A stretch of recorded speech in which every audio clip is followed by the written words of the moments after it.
10th question, explain how this figure is a trapezium. Next question, we have to say this figure is a trapezium. Which of its two sides are parallel? Because in a trapezium, two sides are parallel. Okay, a pair of sides are parallel. One pair is a parallel. Okay, here it is given angle M is equal to 100 degree, measure of angle L is equal to 80 degree. So using that, can we prove that this figure is a trapezium? Let us see how to prove it. If you take measure of angle M, okay, measure of angle M, and that is equal to given, measure of angle M is given 100 here given, and here measure of angle is 100, and measure of angle L is equal to 80 is given. If you add these two, that is angle M value, measure of angle M plus measure of angle L, we are getting 180, because 100 plus 80 is 180. So these two angles, because we are getting 180, we can say these two angles are co-interior angles, okay, or sum of co-interior angles. They are angle, sum of co-interior angle is equal to 180 degree. Sum of co-interior angle is equal to, why we are saying co-interior angles? We have studied about co-interior angles in the 7th standard when we study about the transversal. If these two lines are parallel, this line acts as a transversal. If this is a transversal, these are co-interior angles. Interior angles on the same side are supplementary. That is also we can say that. So these two angles are 180. Therefore, we can say that side NM and KL are parallel.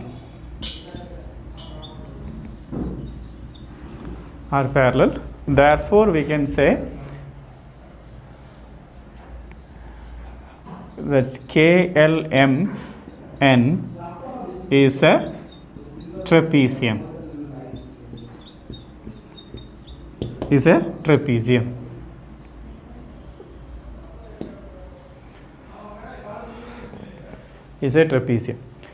Hope you understood. Let us see the next question. We are going to see the 11th question.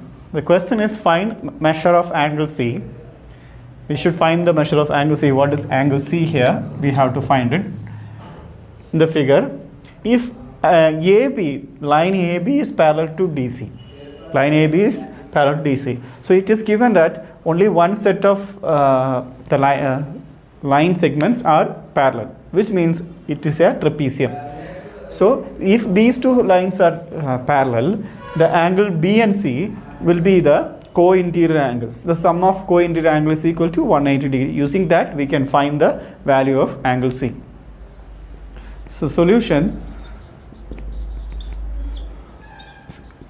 since the AB is parallel to DC, okay, both are because these two are parallel, we can say that measure of angle B or angle B and angle C are co-interior angles,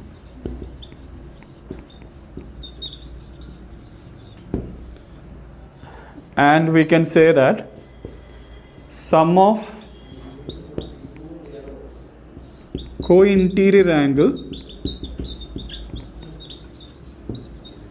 equal to 180 degree. Angle C, measure of angle C plus measure of angle B, that is equal to 180 degree. So measure of angle B is given the question, that is equal to 120 degree. Measure of angle C is equal to 180. Measure of angle C plus 120 is equal to 180. So measure of angle C is equal to 180 minus 120, which is nothing but 60 degree. So measure of angle C is 60 degree. Let us see the next question. Next we are going to see the question number 12. Find the measure of angle P. So we should find the angle measure of P and angle S. P and S both we have to find. So what is angle P and what angle S? If SP is parallel to RQ, so these two lines are parallel in the figure. There is one more thing is given in the bracket, that let us read that. If you find angle R, if you find the angle R, is there more than one method to find angle P? So we want to check it. Is there more than one method to find the angle P? Let us see how is there any method. Okay, first let us find what is to find in the first question is given angle P and angle S we have to find. Okay, so since these two lines are parallel, as we said that P and Q are co-interior angles, so sum of co-interior angles is equal to 180. Using that we can find the value of angle P. Solution, so we can say that measure of angle P plus measure of angle Q is equal to 180, since sum of what is the reason is, since SP is angle this parallel to RQ, the side SP parallel to RQ, these two sides are parallel, and so we can say that sum of co-interior angles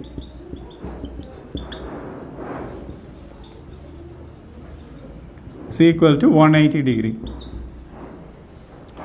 So angle Q is given the question. So measure of angle P plus 130 is given. 130 is equal to 180. So measure of angle P is equal to 180 minus 130. So measure of angle P is equal to 50 degree. So this we found that as 50. Value is 50. Okay. So next we have to find angle S. Right. To find angle S, here it is given this like a square symbol here, which meaning is this angle is right angle. Okay. So given angle measure of angle R is equal to 90. Okay. So when you add, since it is a 90, when you add these two will be 180, since these two lines are parallel. Okay. Therefore angle S plus angle R is equal to 180 degree. Angle S plus 90 degree angle R value. Therefore measure of angle S is equal to, so it's optional, we can write this one, 180 minus 90, measure of angle S is equal to 90 degree. So angle S is 90 degree. So angle R also 90. Okay. So if you don't know this one, can we have any other method? They are asking, if you find angle R, is there more than one method to find it, right? So yes, there is one more method that we are going to see after erasing this one. So since it is a quadrilateral, angle sum property of a quadrilateral, the sum of interior angles of a quadrilateral is equal to 360. Using that we can find the value of P. This is another method. Okay. So we can say that since angle S plus angle R plus angle P plus angle Q is equal to 360. We can write reason here, since the sum of interior angles of quadrilateral is equal to 360 degree. So So we can substitute what are the values we know. So angle S is 90 plus angle R is 90 plus angle Q is 130 is equal then plus angle P. So we can get that is equal to 360. We can add everything. These two 180 plus 130. 180 plus 130. So when you add, we get 11. So 310. So 310 degree plus angle P is equal to 360.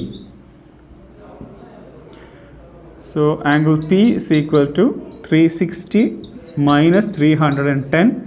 So we get angle P value as 50. So the question asked, is there more than one method of finding angle P? So yes, our answer is yes. So we can say yes, there is more than one method to find what? What we are going to find? To find the measure of angle P. Measure of angle P. So that's it. So let us see the next session.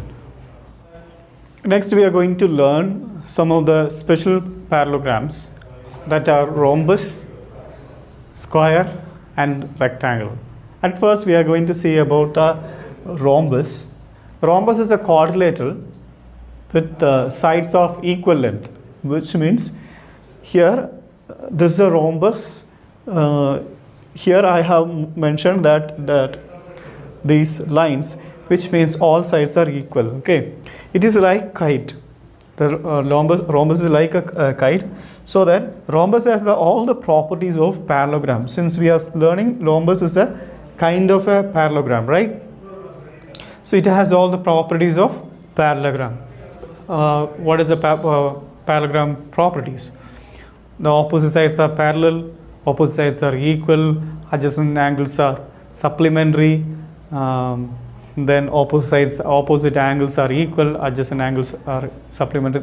Kind of all properties the rhombus also has, and the properties of a kite. The kite has the properties adjacent sides. Each pair of adjacent sides are equal. So adjacent sides equal here, same as the here, and the diagonals are perpendicular. Okay, diagonals are the same case here also. And in the quadrilateral, diagonals parallelogram, diagonals bisect each other. Here also we can say that the special property this rhombus has, this shape is rhombus. The diagonals of rhombus perpendicular to perpendicular bisector. They are saying here is perpendicular bisector. In kite also it is perpendicular, the same as in the rhombus also. The diagonals are perpendicular to each other, perpendicular bisector to each other, which means the length, these two lengths are equal and these two lengths are equal here. Okay, so based on this we are saying is an important one. The diagonals of a rhombus are perpendicular bisectors of one another. Each one is perpendicular to bisectors to each other, one another. Okay, using this we are going to see one problem now.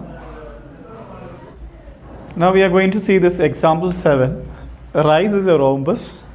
The name of the rhombus rise is given, and find the value of x, y, z. Here x is given, that is OE length is x, and OR length is y, and RI length is z. Okay, so these values we should find. First let us find x. So x is here nothing but the OE length. OE length and OI both are equal. This and this, these two lengths are equal. So OA length is 5. Okay, therefore x is equal to 5. The reason is diagonals bisects.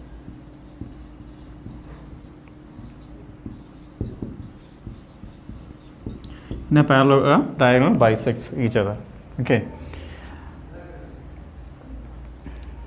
Same way, we can find the value of y. Y, which is nothing but the length of OR. The line OR is also equal to OC, which is equal to 7. Therefore, y is equal to, which is equal to 12. The same reason, diagonals bisects each other. And we have to find the length of z. Z is nothing but IR. What is IR here? Z is IR. IR is nothing but a side. In a in a rhombus, all sides are equal. So, which is equal to ER. Is equal to 13. Therefore, we can say that Z is equal to 13. Reason is all sides are equal. All sides are equal. So, we got x value, y and z value. Next, we are going to learn about the rectangle and its properties. Rectangle, basically we are seeing that it is a kind of a parallelogram. Okay, rectangle is a parallelogram in which every angle is a right angle. All angles are 90 degree in it. About its so all the properties of parallelogram will come. Okay, you can see and recall that all the properties of a parallelogram, that is also applicable for rectangle. In addition, rectangle diagonals of a rectangles are of equal length. So the length of AC and BD are equal. Okay, the diagonals are equal in length, and also the diagonals bisect each other. So these two diagonals bisect each other means it divides each other into equal halves. So length of OA is equal to OC, length of OB is equal to OD are equal. Based on this, let us see one problem now. Let us solve this example 8, already solved, and you can see in textbook, but I am explaining you that examples. Here it is given the rent is a rectangle and its diagonal meet at O. Find the value of x. We should find the value of x here. OR is given as 2x plus 1 and OT is given as 3x plus 1. So just we saw that the diagrams are equal in length and they bisect each other. So we can write as, let us take OR. Okay, the OR is the half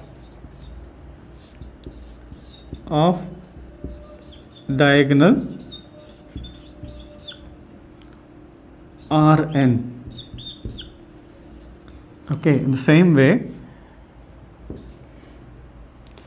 OT is a half of diagonal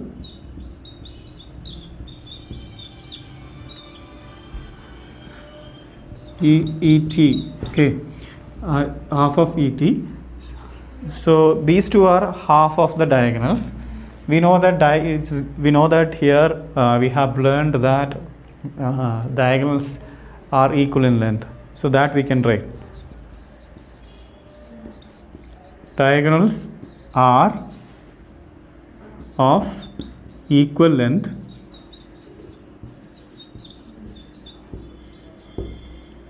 therefore their halves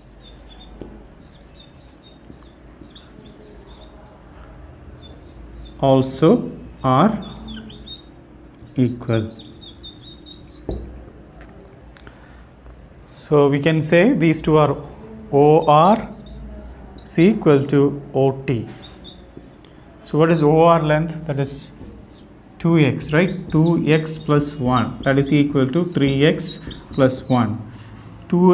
We can write, because this is greater, we can write 3x this side and 2x that side. Okay, now 2x we can bring this side, 2x this side we can bring it. So 3x minus 2x, already there is a 1, this 1 we can send this side, becomes as minus 1. So x is equal to here So x value we get here is 0.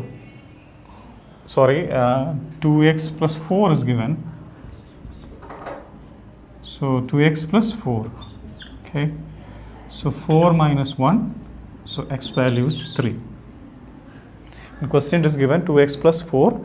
I've changed it. So we got x value as 3. So we found that x value as 3. Let us see the next question. Next we are going to see about the square. A square is nothing but a rectangle. So we have seen when we reduce the length, so we attain one square. So square is nothing but a rectangle with the equal sides. All sides are equal. So we can see some properties. The square, the diagonals of the square. First we can say they are bisecting each other, since it is a parallelogram. In a parallelogram, diagonals bisect each other. Square is also a parallelogram. So because all opposite sides are parallel. Okay. So diagonals, they bisect one another. First point. The second one, diagonals are equal in length. Since it is a rectangle, so we can say it's a square is also kind of a rectangle, because all the properties of rectangle also suits to the square. So they are equal in length, which are the diagonals are equal in length, square being a rectangle. The next one, the special one we are going to see here is the diagonals are perpendicular to each other, because the angle between the diagonals are 90 degree. So these are the properties the square has. You can do the exercise 3.4 as a homework, and you can send it to me. Thank you for watching. See you in the next class.